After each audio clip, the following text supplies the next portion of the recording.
saya Sucinala. Di sini saya baru pertama kali masuk ya. Saya juga belum tahu namanya siapa aja. Jadi sebelumnya saya minta absennya. Ada nggak?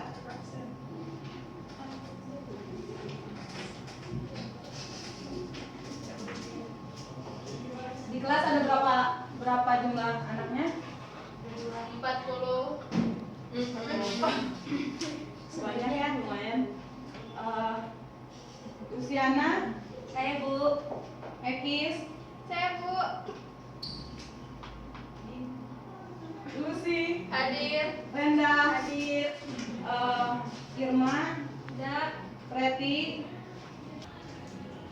Saya akan menyampaikan dan menjelaskan beberapa materi itu tentang faktor-faktor yang mempengaruhi kehamilan.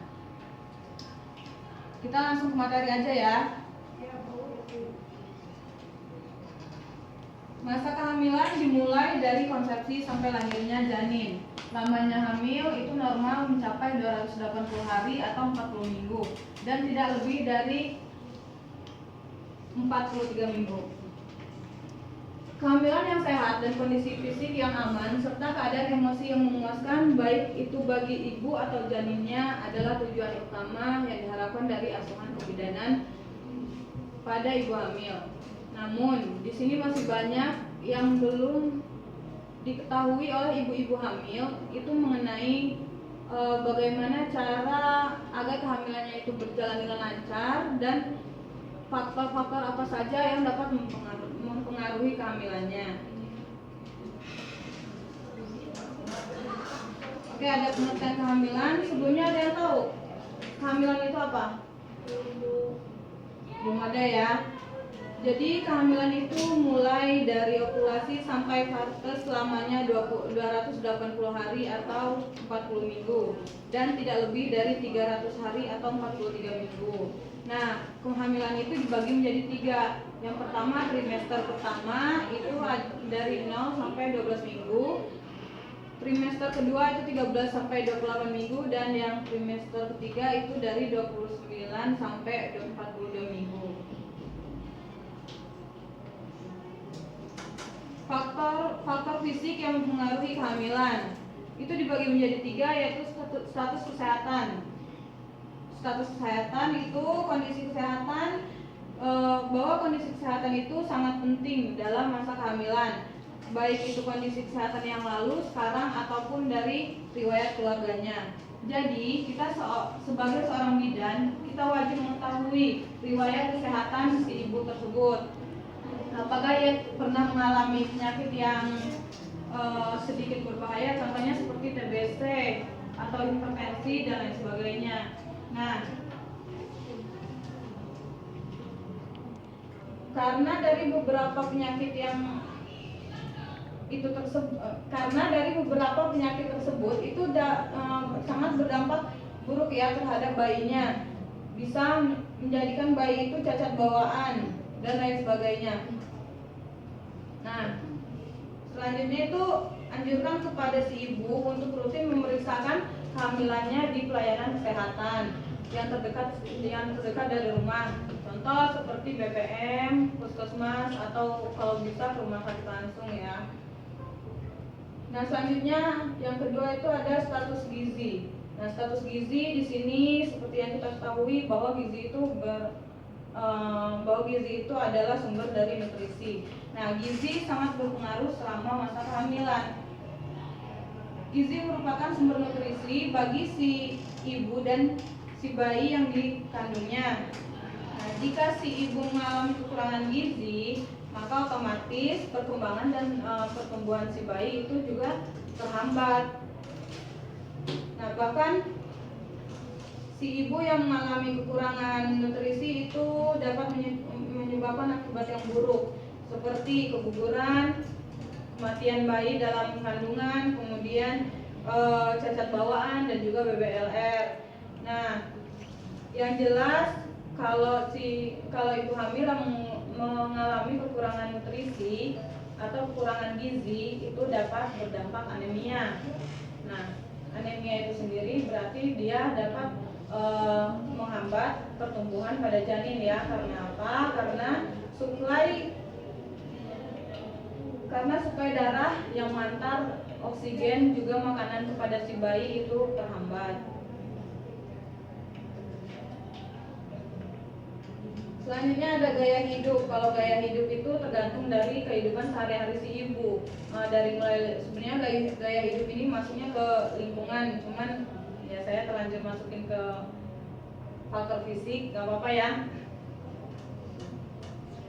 Nah, di gaya hidup ini kembali lagi ke si ibu hamil tersebut. Jadi kita sebagai bidan itu dianjurkan untuk memberikan penjelasan seperti apa hidup sehat dan menjaga agar kehamilannya tetap berjalan dengan baik sesuai pertumbuhan dan perkembangan usia kehamilannya. Nah, si ibu itu kita jelaskan contohnya jangan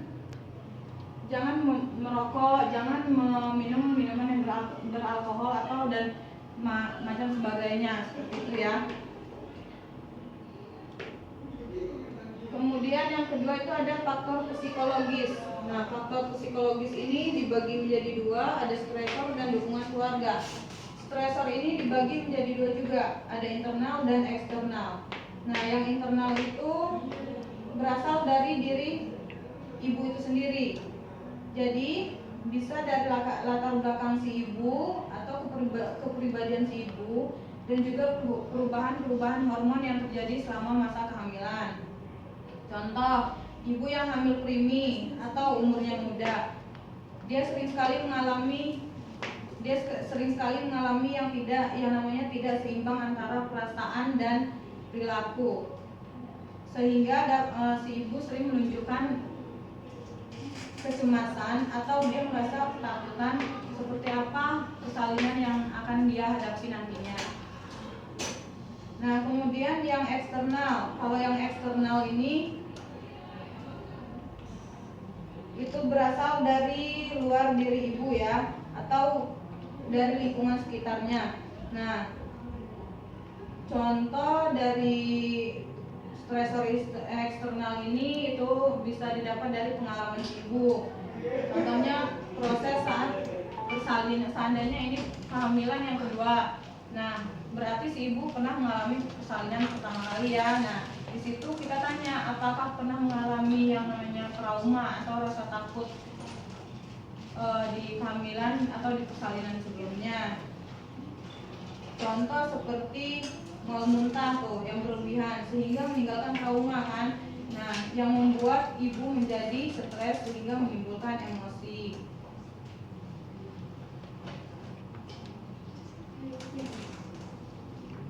Kemudian dukungan keluarga.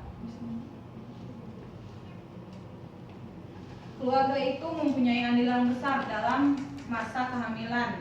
Jadi sebagai keluarga kita wajib memberikan banyak dukungan yang membuat si ibu itu percaya diri dan mau menjaga kehamilannya. Yang pertama, bisa memberikan dukungan pada ibu untuk menerima kehamilannya, memberikan dukungan pada ibu untuk menghilangkan rasa takut dan cemas terhadap persalinan, kemudian memberikan dukungan untuk menciptakan ikatan yang kuat antara ibu dan janin melalui perawatan kehamilan dan persalinan yang baik. Kemudian yang terakhir itu menyiapkan keluarga lainnya untuk dapat menerima kehadiran anggota keluarga yang baru. Selanjutnya faktor lingkungan, sosial budaya dan ekonomi. Nah, lingkungan. Terkadang banyak alasan mengapa ibu mengalami kesulitan untuk menjadi sehat, terutama ibu hamil. Itu antara lainnya karena kemiskinan, kurangnya pelayanan medis, kurangnya pendidikan dan juga pengetahuan si ibu. Nah, sebagai seorang bidan ya biasanya mencoba bekerja memberikan asuhan kepada si ibu hamil secara pribadi untuk menyelesaikan masalahnya. Namun terkadang kita tidak tahu atau tidak sengaja bahwa masalah-masalah tersebut sebenarnya ada pada masyarakat yang tidak mudah dibicarakan. Nah, sehingga bidan perlu melibatkan keluarga dan masyarakat agar memperhatikan kebutuhan dan keselamatan si ibu hamil tersebut. Selanjutnya sosial budaya. Nah, bidan harus dapat mengkaji apakah ibu hamil menganut atau mempunyai kepercayaan atau adat istiadat yang tabu yang dapat berpengaruh terhadap kehamilan netral, tidak berpengaruh pada keamanan atau kesehatan, dan tidak jelas atau membahayakan. Contohnya seperti disuruh memakai gunting ya, gunting yang dibawa kemana-mana itu kan seharusnya tidak boleh karena dapat membahayakan si ibu tersebut.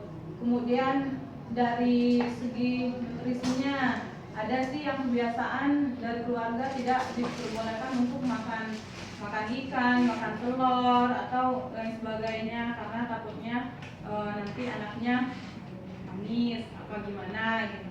Nah itu tuh kita jelaskan pada si ibu hamil tersebut dan keluarganya bahwa itu tuh tidak benar, tetapi kita menjelaskan dengan bahasa yang bisa dimengerti dan lebih halus lagi. Nah ini yang terakhir, sosial ekonomi. Nah keadaan ekonomi ini sangat mempengaruhi kehamilan ibu karena berhubungan dengan pemenuhan kebutuhan ibu selama kehamilan. Antara lainnya makanan yang sehat, persiapan kehamilan, obat-obatan, tenaga kesehatan, dan transportasi atau sarana angkutan. Jadi dari sedini mungkin kita sebagai bidan itu harus bisa memberikan penjelasan untuk membekali keluarga agar saat nanti sebelum proses persalinan semuanya sudah disiapkan. Itu tidak mandang dari keluarga yang berkecukupan atau keluarga yang di atas. Baik, ini materi yang bisa saya jelaskan, dan selanjutnya apa ada yang kurang dimengerti? Apakah ada yang bertanya? Yakin nggak ada yang mau nanya? Yakin, Berarti Bu. udah jelas ya, udah ngerti ya. Udah, Bu.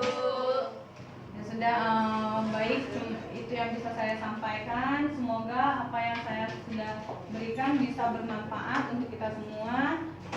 Selebihnya saya akhiri. Wabillahi taufiq wal hidayah. Wassalamualaikum warahmatullahi wabarakatuh. Waalaikumsalam warahmatullahi wabarakatuh.